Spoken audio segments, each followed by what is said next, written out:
नमस्कार मित्रों, आप सभी को देव दीपावली महापर्व की बहुत ढेर सारी शुभकामनाएं। कार्तिक मास की पूर्णिमा तिथि की बहुत ढेर सारी शुभकामनाएं।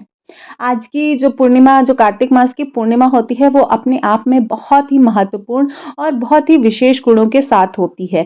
जैसे कि अमावस्या, जो कार्तिक मास की अमावस्या होती है, उस दिन हम दीपोत्सव मनाते हैं, दीपावली मनाते हैं। उसी प्रकार से जो कार्तिक मास की पूर्णिमा होती है, उस दिन हम देव दीपावली मनाते हैं।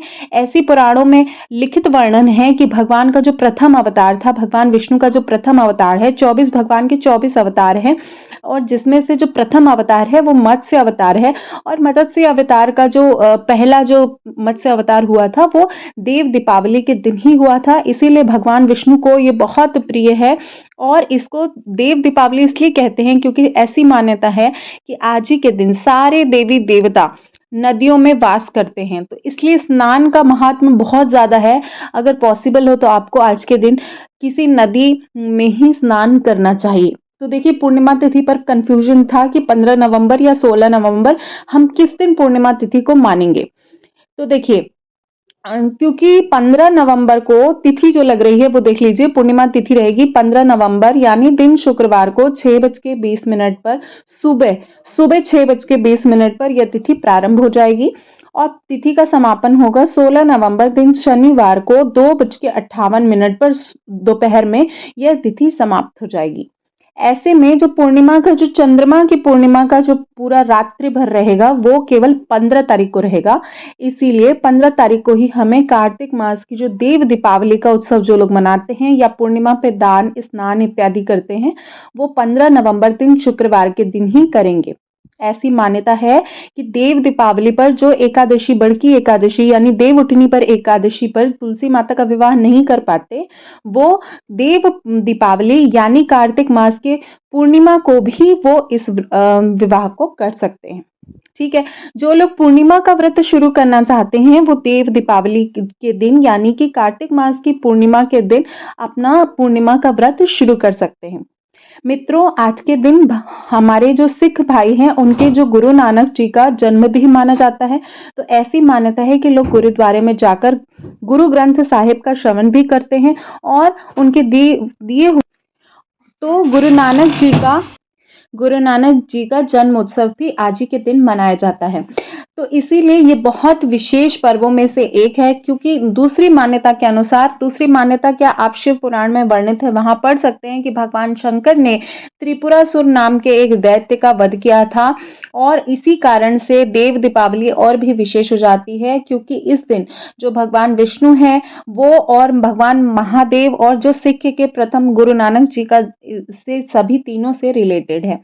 तो आज की इस वीडियो में हम जानेंगे जो कार्तिक मास की पूर्णिमा है उससे संबंधित समस्त प्रमुख मुहूर्त। इसमें मैं आपको उद्यापन भी बताऊंगी कि कार्तिक मास का जो 1 महीने का व्रत करते हैं या चातुर्मास 4 महीने का जो लोग व्रत करते हैं, क्योंकि गृहस्थ में तो बहुत ही कम हो पाता है, 4 महीने का चातुर्मास का व्रत नहीं लग पाते लोग, तो वो लोग भी जो 1 महीने का भी नियम करते हैं उनको उनको उद्यापन इत्यादि कैसे करना चाहिए इसी वीडियो में मैं आप सभी से शेयर करूंगी।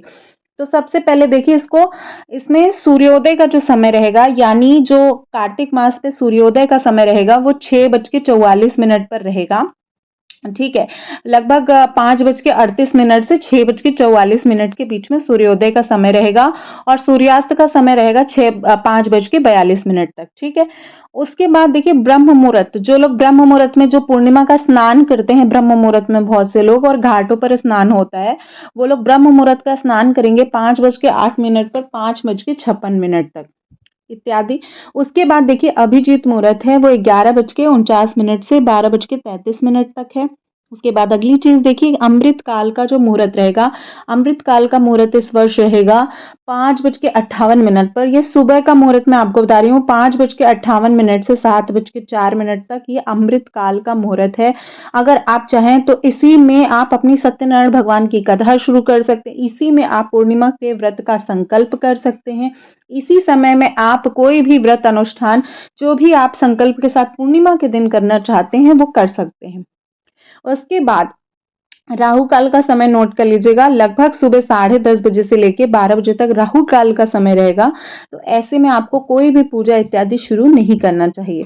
देखिए, सुबह की पूजा का जो मेरे हिसाब से सबसे शुभ मुहूर्त रहेगा वो 5:24 से 6:44 तक रहेगा।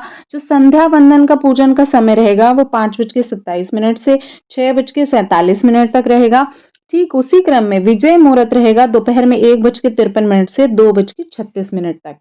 अब आइए जान लेते हैं कि जो चंद्रोदय का समय रहेगा वो कब से कब तक रहेगा। देखिए, चंद्रोदय का समय रहेगा शाम को 5:08 पर, लेकिन ये स्थान के हिसाब से चेंज हो सकता है। ठीक है, और जो बाकी मुहूर्त मैंने दिए हैं उन मुहूर्तों में वो जो मुहूर्त होते हैं वो बहुत लॉन्ग रेंज में होते हैं, तो वो जगह या स्थान पर वैरी उतने नहीं करते। लेकिन जो चंद्रोदय का समय है वो अपने-अपने हिसाब से आप कर सकते हैं। देव दीपावली के दिन दीपदान का बहुत महत्व है। आज के दिन पर जो कार्तिक मास होता है वो पूरी तरह से आप देख लीजिएगा, पूरी जो मार्गशीर्ष के इसके बाद मार्गशीर्ष लग जाता है, तो बहुत ही पुण्यदायी है, दीपदान आपको अवश्य करना चाहिए।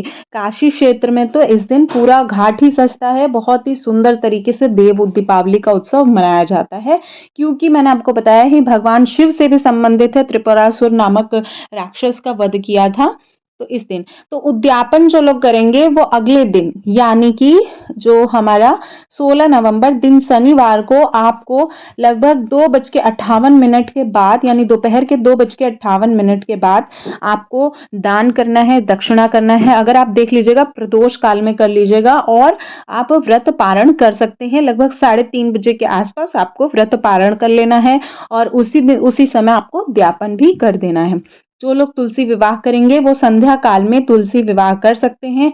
संध्या काल में तुलसी विवाह का समय रहेगा 5:27 से 6:47 तक। जो लोग दिन में तुलसी विवाह करेंगे वो राहु काल में ना करें, बल्कि अभिजीत मुहूर्त में करें। अभिजीत मुहूर्त का समय मैंने आपको ऑलरेडी शेयर किया हुआ है।